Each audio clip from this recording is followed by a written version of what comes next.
Today in our business, we screen for 6 different areas when we're looking at guest identity and verification.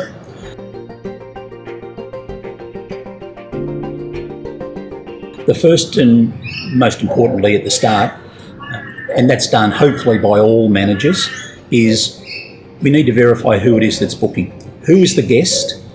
Verify who they say they are, verify their identity, and verify their payment method.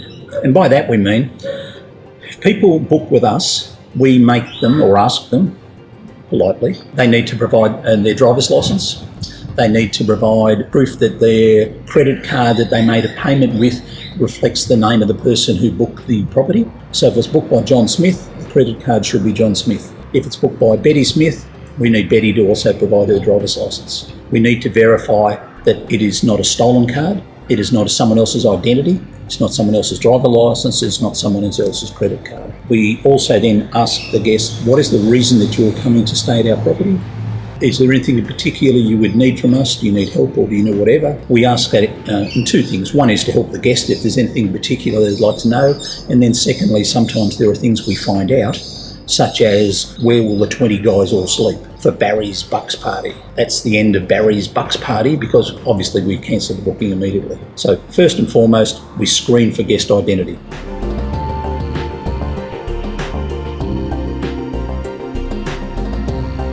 My dear old dad was a country farmer and then a publican, and he had a famous, or a saying that was well known, and he said many times to us as children, he said the best predictor for future behaviour is past performance. And by that we mean for guests coming in, we need to be looking, have they got a record or a history of bad behaviour or poor performance somewhere else? And by that, we not only will look up their Airbnb profile to see if there's a problem. Sometimes if we're not sure, we've even gone to people's Facebook or Instagram to look up photos, look up behaviours, look up what they're doing. And there are sites we belong to, Good to Book, and that is used by hotels, motels and large service providers like us, where if guests ever stay, they flag them as poor guests and the reasons why, whether it be fraud or damage or rubbish or abusive behaviour or inappropriate use of facility. All of those are checked. If they all pass, we'll accept the booking. If they come back and they're flagged, if they've been flagged by a previous host, if they're flagged on one of the identity sites where they've stayed before and left a bad review, it doesn't matter that they've got 10 good ones. If their last ones or one of them is terrible, on caution we will cancel them. We contact the online travel agent, Airbnb, Booking.com, Stays or our own booking site, and we cancel it. That is at no penalty to us because we don't have to accept guests who we are not comfortable accepting them and we believe they're a threat to the property, and we list why.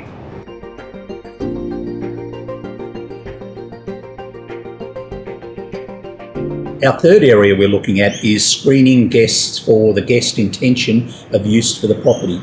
I mentioned it in passing before, especially on our larger houses, we will always ask the guests, what is your intention for the use of the property? Why are you coming? What is it being used for? To find out. And if it's pre-wedding thing, if it's a whatever, we need a lot more details. If it's a bucks party, a hens party, a schoolies event, birthday parties, we will cancel it. We won't accept it. The possible damage and risk to a property's owner is not worth accepting a booking where there is a high chance that there could be some damage or noise disturbance to neighbours. We would rather cancel that booking and then take another booking of someone else.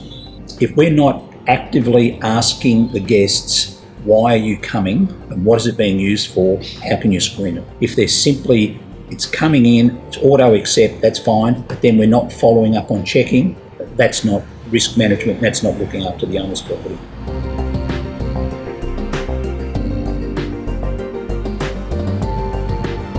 Number 4, we screen guests very actively for asset protection.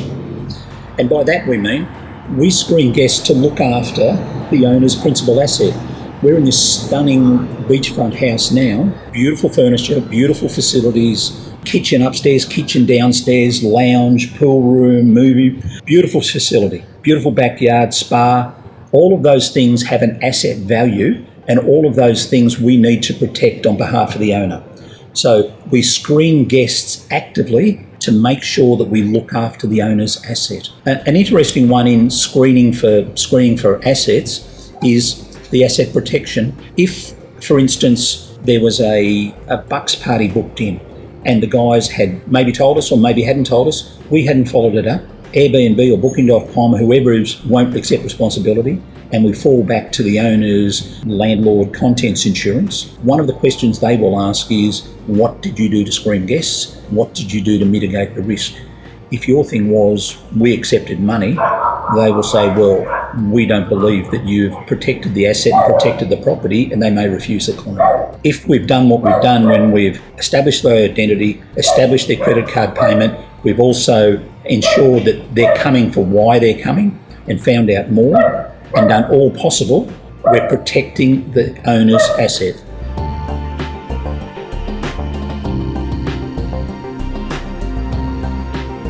Fifth reason that we actively screen guests, every guest who books with us, is we screen for neighbours and local area protection. What do we mean by that?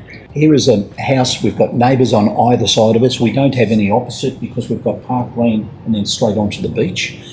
We've got neighbours in beautiful homes either side of us. They also have an entitlement to expect that the guests who stay here are respectful and quiet, and therefore it is on us to ensure that that is for them. So we actively screen guests to make sure that they're protected in their lifestyle and living. Also the fact that they don't then lodge complaints, they don't lodge complaints with us, they don't lodge complaints with the council, and if there is a problem at all, they notify us straight away and we can deal with it, stop the noise or the party or whatever it is immediately. And that's part of our screening to make sure that we're protecting this here and this asset will continue and it will be a profitable venture for the owners and they're not in the risk of losing it because of hostility from a variety of neighbours.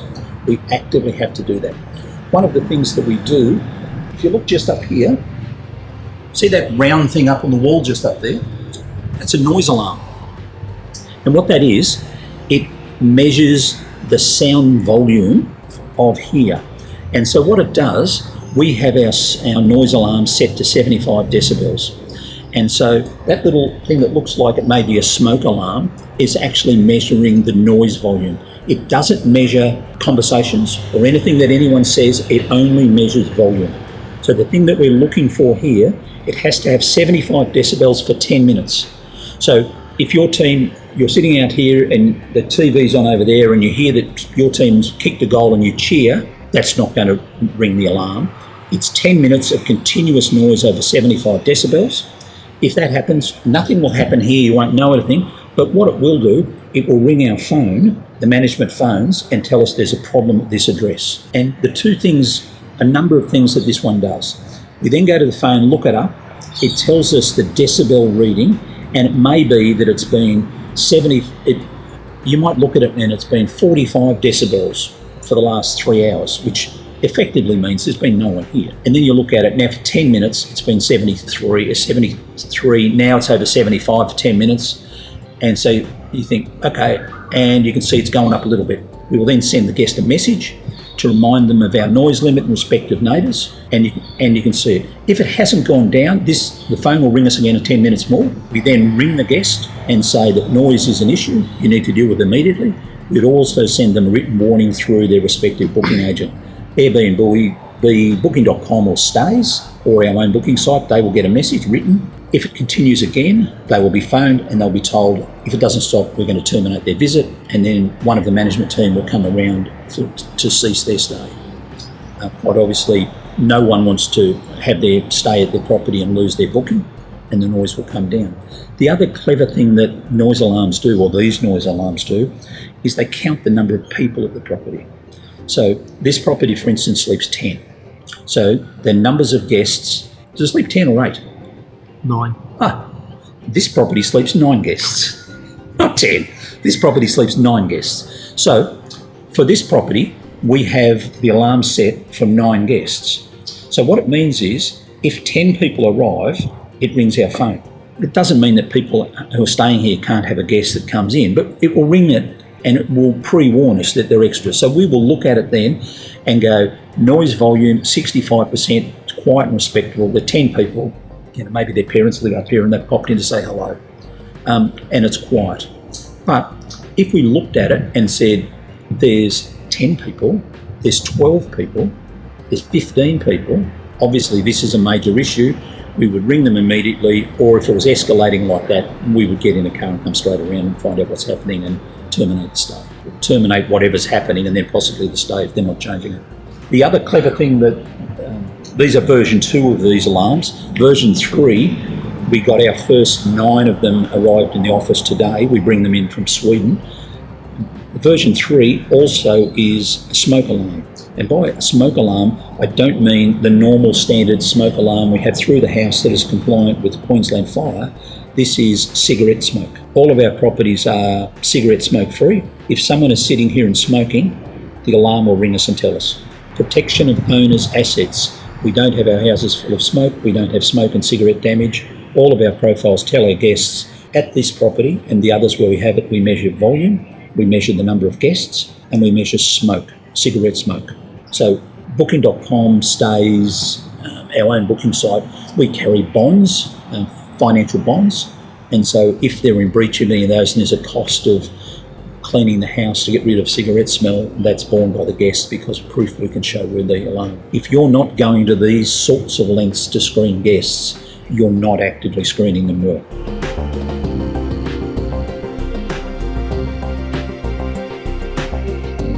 Number 6 and the last screening for guests, which most people wouldn't even consider that we ever do, is screening guests for payments and for monies. People will say, hang on, they pay on Airbnb. Airbnb collects the money and they've got the money.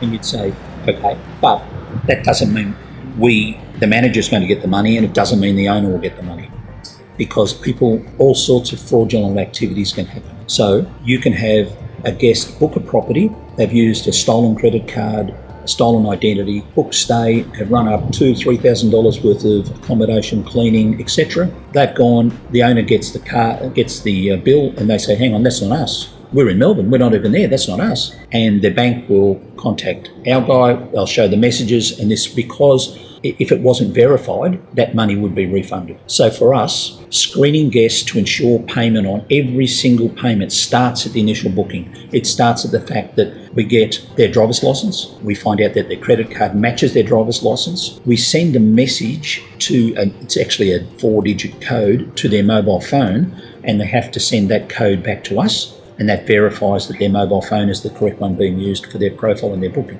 Now, we do all of those things on initial booking, and we've done it to verify identity at the start, but we also do it to verify payment. In the January holidays just gone, we had guests book and stay at one of our properties. On checkout, a week later, we were contacted by a bank, and Westpac had contacted our payment gateway and told them that we needed to show cause why this payment was valid, because the owner of the card said that it wasn't and that they wanted a full refund. We then could show we had the owner's driver's license, we had the owner's credit card, we had the owner's mobile phone number and a screenshot confirmation where they've sent it back. We had messages as a text that went out to the owner on the mobile number, which was his number, and it went back to the bank, who then said that's fine, and there was no deduction from us. There was no complaint from the guest, there was no quibble from the guest. They'd obviously done this before, where they've booked, they've had a holiday, they've done it, and because people haven't verified the payment, they've got away with it. It's absolutely shocking. So verification of guest identity gets down to the thing of payments. Booking.com and stays, Airbnb has some guest verification in the fact that when you enrol on an Airbnb, you have to provide proof of identity, you have to provide other things and they prove your identity. If we accept bookings from Booking.com and stays, all they need is an email address and a phone number. Now, the email address you may have created 2 minutes ago, the phone number is never used, so it could have been one they've made up. That's why when people book and for payments, we verify all of those things, and if they don't check out, we don't accept the booking. I'm sure sometimes some people think this is onerous, I'm not going to stay, and they cancel. Too bad.